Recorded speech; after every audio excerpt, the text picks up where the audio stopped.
इमरान खान साहब की आइसोलेशन से, उनकी बीमारी से तवज्जो हटाने के लिए कभी ये एक खबर चलाते हैं, कभी दूसरी खबर चलाते हैं। और मीडिया की जीनत अक्सर औकात क्या होती है, एक तरफ जुल्म हो रहा होता है, लेकिन जी तहरीक इंसाफ के आपस में इख्तलाफात, तहरीक इंसाफ आपस में ये, शायद खटक ने ये बोल दिया। और उस दिन मेरे हवाले से एक खबर चलाई एक्सप्रेस न्यूज ने कि अगर अचकजई साहब ने ये ना किया तो हम उसको हटा देंगे। वो खबर जब मैंने पढ़ी, मुझे भेजी मीडिया के दोस्तों ने मुझसे कंफर्मेशन के लिए। मैंने कहा जर्नलिज्म के एथिक्स होते हैं, अगर आप कोई खबर चलाते हैं तो आप पहले कंफर्म करते हैं, पहले आप पूछते हैं कि आपके हवाले से ये खबर हमें रिपोर्ट हुई है, क्या ये इसमें कुछ सदाकत है। तो मैंने कहा भाई मुझे पता ही नहीं है, मैं पेशावर आ गया हूँ, हमारा इजलास खत्म हो गया है और आपने मेरे हवाले से खबर चला दी। मैंने कहा अचकजई साहब के ऊपर जब तक इमरान खान साहब का एतमाद है, इमरान खान साहब अचकजई साहब के साथ जब तक खड़े हैं, बैसियत पार्लिमानी लीडर, बैसियत कौमी असम्बली के रुकन, मैं इमरान खान साहब के हुक्म का पाबंद हूँ। मैं अचकजई साहब के हर उस फैसले को मानूंगा, उसके हर उस फैसले में साथ खड़ा हूँगा, वो अच्छा हो बुरा हो। क्योंकि जब हमारे पार्टी के सरबराह ने, हमारे लीडर इमरान खान साहब ने उनको चुना है, तो फिर हमारे पास इख्तियार नहीं है। और रही बात 5 अगस्त के हवाले से, वो फैसले बड़े फैसले हैं, पार्टी ने मिलकर करने हैं। और एहतजाज के हवाले से, बड़ी मूवमेंट के हवाले से चीज़ें अंडर डिस्कशन ज़रूर हैं। और आपने चीफ मिनिस्टर सुहेल अफरीदी साहब की तकरीर 2 दिन पहले सुनी होगी। उनके ऊपर भी एक प्रेशर है, हमारे ऊपर भी एक प्रेशर है, कारकुनान का, पूरी कौम का। और पिछले 7-8 माह से लोग इसी इंतज़ार में हैं कि कोई ना कोई कॉल आएगी और कोई ना कोई इमरान खान साहब को रिलीफ मिलेगा, जो बज़ाहिर बिल्कुल नज़र नहीं आ रहा। ना कोई मफाहमत हो रही है, ये मैं आपको कन्फर्म करता हूँ, ना कोई मुज़ाकरात हो रहे हैं, ना कोई बातचीत हो रही है।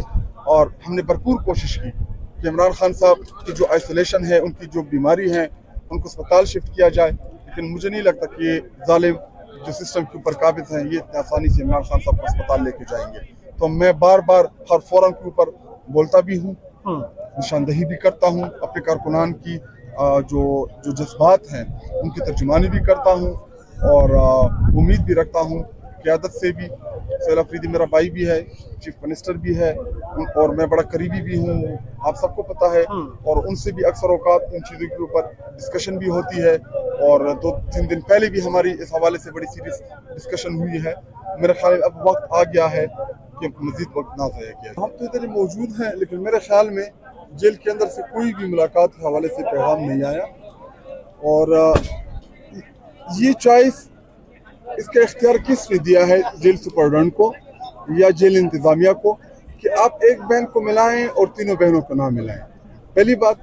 दूसरी बात ये कि इमरान खान साहब इस वक्त बीमारी की हालत में हैं, उनकी आंख का मसला है। और सुप्रीम कोर्ट ऑफ पाकिस्तान में जो सलमान सफदर साहब ने रिपोर्ट जमा कराई कि इमरान खान साहब की 80% आंख जो है वो ज़ाया हो चुकी है, तो उसके बाद मुलाकात से ज़्यादा उनके इलाज की ज़रूरत है।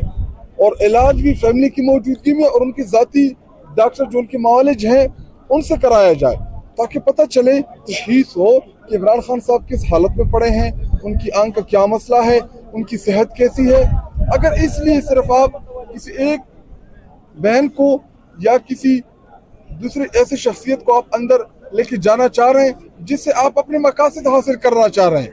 देखिए, हम पिछले 3 सालों से ज्यादा का अरसा हो गया कि हम इनकी ये चीजें देख रहे हैं। अब हम बड़े ट्रेंड भी हो गए, हमें इनकी चीजों की समझ भी होती है कि इसके पीछे इनका क्या मकसद है। प्लान यही था, एक बहन अंदर जाएगी, उसके बाद ये अपना एक बंदा भेजेंगे और जेल के अंदर से बाहर वो निकलेगा, एक इबहाम पैदा करेगा। तो मैं इमरान खान साहब की बहनों को खराज तहसीन पेश करता हूँ कि वो देखे, वो बार बार जो साजिश होती है वो उन साजिशों का रास्ता रोकती है। और तीनों बहनों को आप क्यों नहीं मिला रहे हैं? क्या मसला है तीनों बहनों को मिलाने में? और अगर आपको इस बात का डर है कि इमरान खान साहब का पैगाम बाहर आ जाए, इमरान खान साहब ने तो अपना पैगाम दिया हुआ है, हकीकी आज़ादी की जो जद्दोजहद है। क्या इमरान खान साहब का पैगाम बंद करने से पाकिस्तानी कौम पीछे हट गई है?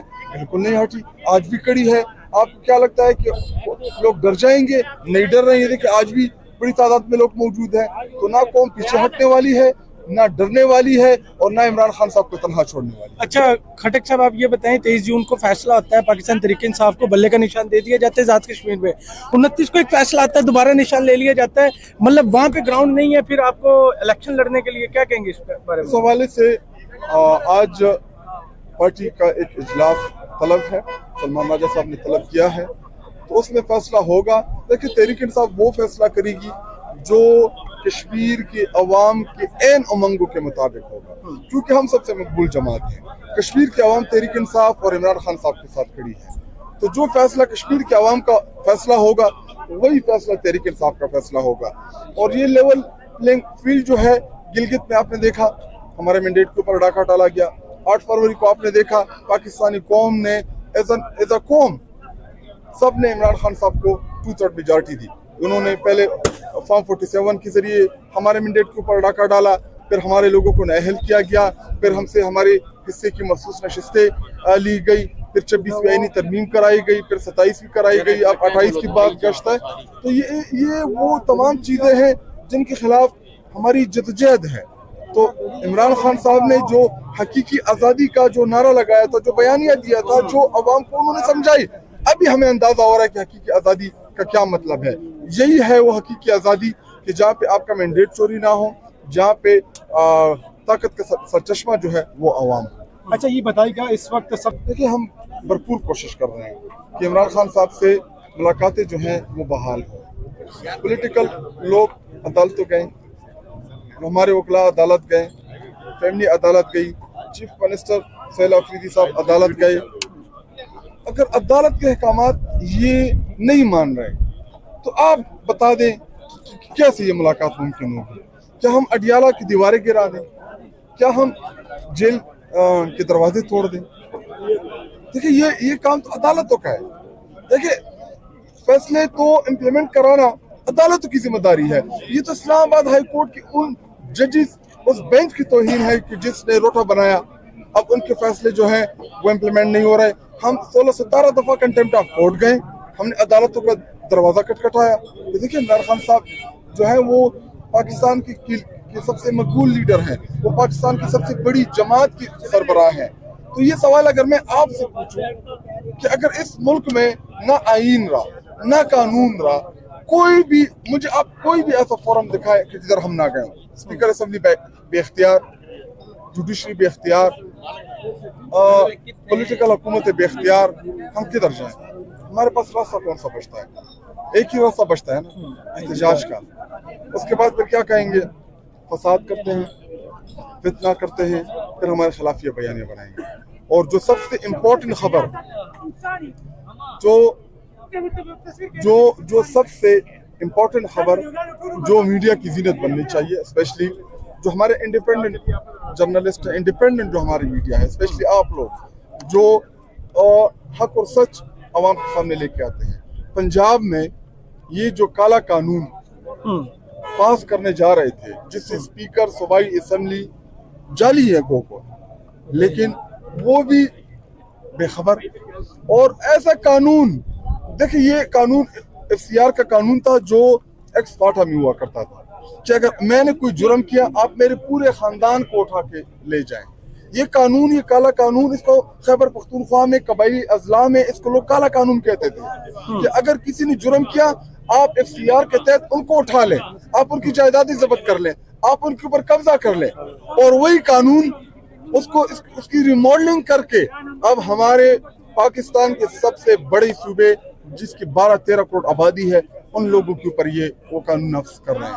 कानून क्या है कि अगर आप मुझे अच्छे नहीं लगे, आपके कपड़े जो है मुझे वो भी पसंद ना आए, मैं फेंस हो गया हूँ जी, SHO साहब पैसे पकड़े और बाइक को जो है जेल में डालें और इसको 10-50 साल की सजा दें। ऐसा कानून लेके आएंगे। अच्छा मुझे आप पसंद नहीं आए, मैं आपसे फेंस हो रहा हूँ जी, इसकी सब जायदादें जो है वो जब्त कर लें और उनको जो है आप पौने दामों जो है बेच दें। ये कानून है। ये तो जो मुल्क में करने जा रहे हैं, ये इस देखिए, एक कुछ ममालिक बनाना रिपब्लिक होते हैं। बनाना रिपब्लिक वो ममालिक होते हैं जिधर आइन और कानून की नाम की कोई चीज नहीं होती। हम तो बनाना रिपब्लिक से भी नीचे जा रहे हैं। और पंजाब की अवाम का कसूर क्या है? इमरान खान साहब के साथ खड़े हैं। इमरान खान साहब को उन्होंने वोट दिया, इमरान खान साहब के लिए वो अपनी जाने नचौर कर रहे हैं। ये बुग़्ज़ इमरान में इतने गिर चुके हैं, मुसल्लत तो कर दिए गए हो, फॉर्म 47 के जरिए तो आप आ गए हो, लेकिन इनको इमरान खान साहब वो बार बार कहते थे, अगर आपको याद हो, कि जी ये बादशाह चाहते हैं, बादशाह चाहते हैं कि जी ना उधर अदालत हो, ना उधर कोई कानून हो, ना वहाँ पे आईन हो। आप पसंद नहीं हो जी सूली पे चढ़ा दो, ये पसंद नहीं है जी इसको जेल में डाल दो। तो बादशाह हम आपको कायम करने नहीं देंगे। मरियम नवाज खान खोल के सुन लो, तुम्हारे इस काले कानून के खिलाफ तहरीक इंसाफ भरपूर एहतजाज भी करेगी, भरपूर हम आपकी मुखालफत भी करेंगे। लेकिन मैं पंजाब की आवाम से अपील करता हूँ, आप लोगों को मुखातिब करते हुए कहता हूँ कि मेरे पंजाब के भाइयों, आप लोगों ने पिछले 3 सालों से जिस बहादुरी और दलेरी से आप लोगों ने मुकाबला किया, अब वक्त आ गया है कि इन लोगों के खिलाफ आप सब ने खड़ा होना है। ये तहरीक इंसाफ का मसला नहीं है, ये सिर्फ पीटीआई के कारकुनान का, ओहदेदारों का, टिकट होल्डर का, एमपीएस का, एमएनएस का मसला नहीं है। ये हमारे 10-12 करोड़ उन पंजाबियों का मसला है जो वारिस हैं इस पाकिस्तान के सूबे के। आप लोगों से आपके बुनियादी हकूक छीने जा रहे हैं और आप घरों में बैठ कर तमाशा देख रहे हैं। आप लोग अगर इस जुल्म के खिलाफ खड़े ना हुए, पछतावा होगा आपके आने वाली नस्लों पे। आपने इससे ज्यादा मजबूती के साथ, दलेरी के साथ, हमें पता है कि आपके ऊपर मजालिम डाले गए, हमें पता है कि आप लोगों की चादर और चार दीवारियों को पामाल किया गया, हमें पता है कि हमारे माँ और बेटियों को जो है वो दुपट्टे खींचे गए पंजाब के अंदर, लोगों के घर गिराए गए हैं, जमींदारों की जिम्मेदारियां खराब की गई हैं, इनके कारोबार बंद किए गए हैं, फैक्ट्रियां बंद की गई हैं। आप सब ने बड़ी बहादुरी दलेरी के साथ मुकाबला किया है, लेकिन अब वक्त आ गया है कि आप इस जुल्म के खिलाफ निकले, इस जुल्म के खिलाफ आप अपनी जदोजहद करें। और हर चीज का ठेका तहरीक इंसाफ ने नहीं लिया हुआ कि हर जुल्म के खिलाफ सिर्फ तहरीक इंसाफ खड़ी होगी। हम खड़े होंगे, हम आगे होंगे, लेकिन आप लोगों ने भी साथ देना है जुल्म में, आप लोगों ने निकलना है। ये आप लोगों की हकूक की जंग है। इमरान खान साहब मेरे और आपके हकूक के लिए आज जेल में कैद हक में 800 से ज्यादा दिन से पड़ा है, और हमने कोशिश करनी है, कामयाबी अल्लाह ताला देता है। हमने हिम्मत नहीं हारनी, हमने दलेरी के साथ, बहादुरी के साथ, इस्तेकामत के साथ, फेथ के साथ और इत्तेहाद के साथ इस निज़ाम का इंशाल्लाह मुकाबला करना है। तो आप सब ने इसमें अपना भरपूर किरदार। अच्छा खटक साहब, आखिरी सवाल ये कि 5 अगस्त को खान साहब को एक लंबा अरसा हो जाएगा जेल में, क्या पार्टी के इंटरनली कोई मीटिंग ऐसी हुई है कि एहतजाज किया जाएगा, कोई रैलियां निकाली जाएंगी, कुछ ऐसी एक्टिविटी? साथ ये भी बताया गया जो बैरिस्टर सैफ की हवाले से जो खबरें आ रही है कि वो मुलाकात करने जा रहे हैं, तो इसके ऊपर आप क्या कहेंगे? देखिए, बैरिस्टर सैफ के हवाले से तो मेरे पास ना कोई इन्फॉर्मेशन है, मीडिया के ऊपर ये खबर चली है, इसमें कितनी सदाकत है कितनी नहीं है ये मुझे नहीं पता। लेकिन मीडिया में आपको पता है कि कुछ खबरें इसलिए भी चलाई जाती हैं कि वो ताकि चीज़ों को नॉर्मलाइज किया जाए, ताकि अटेंशन जो है वो डाइवर्ट हो। एक तरफ कश्मीर की कश्मीरी आवाम रोडों के ऊपर है, उनकी अटेंशन से हटाने के लिए कभी एक चीज़ मीडिया में, कभी दूसरी चीज़।